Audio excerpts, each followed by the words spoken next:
What's up everyone? I'm Jordan Lopez and today I'm going to show you on how to make munchkin using a simple ingredients and step.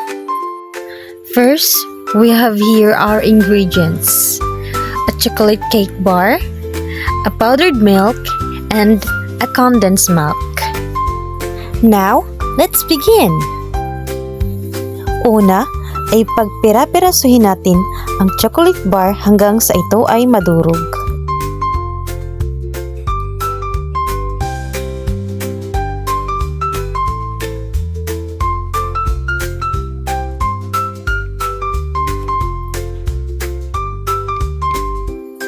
Pangalawa ay lagyan na natin ng condensed milk.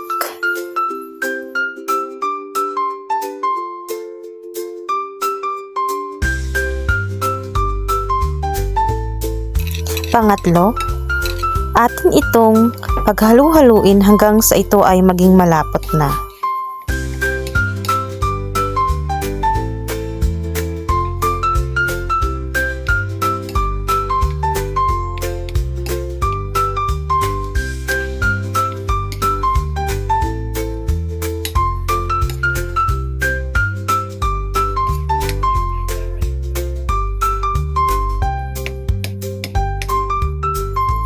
Kapag ito ay naging malapot na, ay pwede na natin itong hulmahin.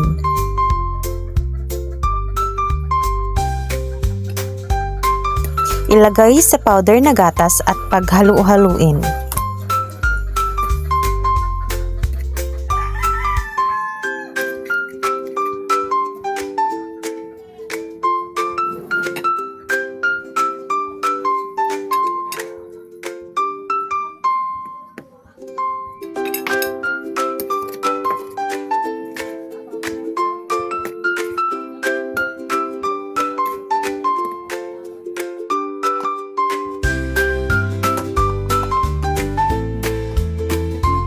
At ang panghuli ay ilagay ito sa ref ng ilang oras para ito ay lumamig.